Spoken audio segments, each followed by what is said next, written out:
दोस्तों, जैसा कि आपने इस कहानी में देखा था कि दादी माँ अपनी किसी भी पोती को ज्यादा प्यार नहीं करती थी और ज्यादातर अपनी पोतियों को नजरअंदाज ही करती थी।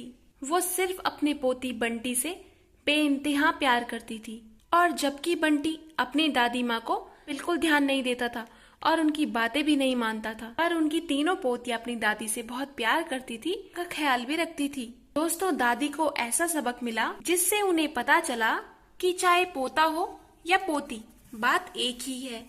चलिए आइए पता करते हैं ऐसा क्या हुआ। हे परमात्मा, क्या हो रहा है ये मेरी तबीयत को।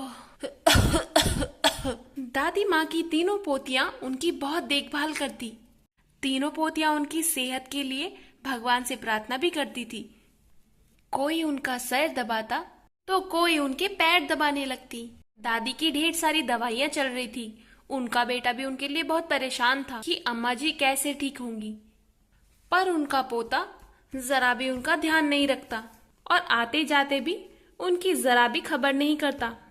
दादी को इस बात का बहुत बुरा लगता। दोस्तों, अब कुछ ऐसा होने लगा कि दादी माँ की तबीयत बहुत खराब रहने लगी और डॉक्टरों ने उन्हें घर में ही इलाज करने को कहा। दादी माँ की बहुत सारी दवाइयाँ चलने लगी और डॉक्टर उन्हें आके देखते थे कि उनकी तबीयत में कोई सुधार है या नहीं। दादी माँ की बहू उनकी दिन रात बहुत ज्यादा सेवा करती और रामलाल भी आकर अपनी माँ की देखभाल करता। माँ, तुम जल्दी से ठीक हो जाओ ना। अरे बेटा, ये बुढ़ापा है। बुढ़ापे में तो ऐसी तकलीफें चलती रहेंगी बेटा। लगता है मेरा अंत समय करीब ही है। माँ, ऐसा मत बोलिए। बेटा, मेरी वजह से तेरे बहुत सारे पैसे खर्च हो गए हैं। मैं बुढ़िया भी तेरे ऊपर बोझ बन गई हूँ। माँ, आप ऐसा क्यों कह रही हैं? आप मेरे ऊपर बिल्कुल भी बोझ नहीं हैं। और माँ, मैं आपको बता दूं कि रेनू की इतनी अच्छी नौकरी होने के कारण हमें बहुत ज्यादा सपोर्ट मिला है। आज वो इतना अच्छा कमा रही है। आप कहती थी ना कि मैं बेटियों में बिना बात के ही पैसे खर्च कर रहा हूँ, उन्हें तो चूल्हा चौका करना है। पर देखिए ना, आज मेरी बेटी इतनी बड़ी अफसर बन गई है, मुझे तो उसने 1 रुपया भी खर्च नहीं करने दिया है। क्या सच बेटा? हाँ माँ। लो माँ, रेनू आ गई। आओ बेटा, बैठो दादी के पास, मैं अभी आता हूँ। जी पापा। दादी, अब कैसी है आपकी तबीयत? बस ठीक ही है बेटा। तू बता, तेरी नौकरी कैसी चल रही है? सब कुछ बहुत अच्छा है दादी जी। अच्छा बेटा। दादी, दादी मैं आपके पैर दबा दूं? फरहत आई है क्या? दादी, लिली और फरहत आई हैं। अच्छा अच्छा, ये दोनों भी मेरे हाथ पैर दबाने में लगी रहती हैं। बहुत सेवा की इन्होंने मेरी। दादी सॉरी, मैं आपके साथ ज्यादा नहीं बैठ पाती हूँ। मेरा भी बहुत मन करता है आपकी सेवा करने का। अरे नहीं नहीं, तूने तो मेरी जान ही बचाई है बेटा।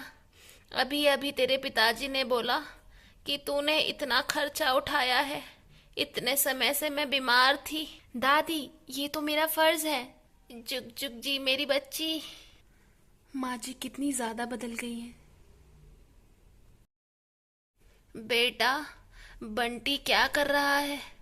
कहाँ है वो? तुम तीनों मुझसे मिलने आती रहती हो, पर वो तो कभी कभी ही आता है। क्या बात है बेटा, उसके एग्जाम चल रहे हैं क्या? दादी, हमारे तो कोई भी एग्जाम नहीं चल रहे हैं, बल्कि एग्जाम खत्म हो गए हैं। और भैया तो दिन में क्रिकेट खेलने जाते हैं और शाम को वीडियो गेम खेलते हैं। ओह अच्छा, इसका मतलब ये है कि उसके पास अपनी दादी के लिए जरा भी समय नहीं है। अरे माँ, तुम क्यों इतना सोच रही हो? डॉक्टर ने तुम्हें ज्यादा सोचने के लिए मना किया है ना। बंटी, तू यहाँ क्या कर रहा है बेटा? मैंने तुझे बोला था ना कि दादी जी की तबीयत खराब है, उनकी थोड़ा हालचाल पूछ ले। माँ, मैं बहुत ज्यादा थक गया हूँ, मैं बाद में चला जाऊंगा। बाद में कब जाएगा? मैंने तुझे कब से बोल रखा है कि दादी के पास जाके बैठा कर। पर परसों तू गया और सिर्फ 1 मिनट में पढ़ाई का बहाना वापस लगा के आ गया। जरा अपनी बहनों को देख, तेरी दादी की कितनी ज्यादा सेवा करती हैं। माँ, मैं होमवर्क कर रहा था। रहने दे बेटा, इतना झूठ मत बोल। तू होमवर्क नहीं कर रहा था, तू वीडियो गेम खेल रहा था। जा अभी चला जा। पर माँ, मैं तो क्रिकेट खेल के आ रहा हूँ, बहुत ज्यादा थक गया हूँ और अभी थोड़ी देर में मेरा वीडियो गेम का मैच भी है मेरे दोस्तों के साथ। मैं रात को दादी जी के पास बैठ जाऊंगा थोड़ी देर। ज्यादा जबान मत चला, अब जल्दी से चल मेरे साथ, बहुत हो गया तेरा नाटक। ओहो, जाना ही पड़ेगा लग रहा है। दादी, अभी आपके पैरों में कम दर्द हो रहा है ना? हाँ मेरी बच्ची, अभी मेरे पैरों का दर्द बिल्कुल ठीक है। बस कर बेटा, 1 घंटे से दबा रही है, थक गई होगी। लो, आ गए साहिबजादे। कहाँ गए थे तुम? पापा, मैं क्रिकेट खेलने गया था। तुम्हें पता नहीं है दादी की कितनी तबीयत खराब है? सारे हम घर में हैं तो तुम्हें छुट्टी के दिन बाहर जाने की जरूरत क्या है? आओ दादी के पास बैठो। जी पापा। दादी जी, आपकी तबीयत कैसी है?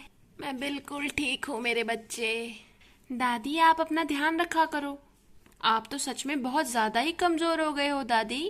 अरे नहीं रे, तू बहुत दिनों बाद देख रहा है, इसीलिए तुझे लग रहा है। अरे रेनू बेटा, तू क्यों वहाँ खड़ी खड़ी है? आजा यहाँ बैठ मेरे पास। हाँ, दादी ने मुझे बैठने के लिए कहा। अरे वाह, ये तो चमत्कार हो गया। अरे वाह। जी दादी। अरे रामलाल, मैं हमेशा ही गलत थी। अम्मा, ऐसा क्यों कह रही हो? हाँ माँ जी, क्या बात है? मैंने हमेशा पोता और पोती में बहुत ज्यादा फर्क किया। पोते को बहुत ज्यादा दुलार दिया और अपनी चांद सी पोतियों को कभी भी इतना प्यार नहीं दिया। आजा मेरी बच्ची। जी दादी। मैंने तुम्हें कभी इतना दुलार नहीं दिया जितना मुझे देना चाहिए था। अरे फरत, तू वहाँ क्यों खड़ी है? इधर आ। जी दादी। जरा मेरी गोदी में तो बैठ। जी दादी। मेरी पोथियों ने मेरी कितनी सेवा करी और मेरी रेनू ने तो मेरा इलाज भी कराया। तू सच कहता था रामलाल कि अगर हम बेटियों को पढ़ाएंगे लिखाएंगे तो वो खुद अपना भविष्य लिखेंगी और हमारे ऊपर क्या, किसी के ऊपर भी बोझ नहीं बनेंगी। हाँ माँ जी, मुझे तो हमेशा से ही अपनी बेटियों पर पूरा विश्वास था, क्योंकि जब बेटी पढ़ेगी तभी तो हमारा देश तरक्की करेगा। मैं तेरी भी गुनहगार हूँ रमा, मुझे माफ कर दियो। माँ जी, आप ऐसा मत कहिए। जितना पोते ने नहीं किया उससे कहीं ज्यादा बढ़कर मेरी पोतियों ने मेरी देखभाल की। मुझे समझ आ गया है कि पोता पोती एक समान होते हैं। सच दादी? आई लव यू दादी। हाँ मेरी बच्ची, तुम सब मेरे लिए एक समान हो। तो देखा आपने दोस्तों, हमें कभी भी बेटा बेटी या पोता पोती किसी में फर्क नहीं करना चाहिए और हमारी बेटियों को बहुत ज़्यादा पढ़ाना चाहिए। कभी उन्हें नज़रअंदाज नहीं करना चाहिए, क्योंकि पढ़ेगा इंडिया तभी तो बढ़ेगा इंडिया। दोस्तों, अगर आपको ये कहानी अच्छी लगी हो तो चैनल को सब्सक्राइब करना बिल्कुल मत भूलिएगा। तब के लिए बाय बाय।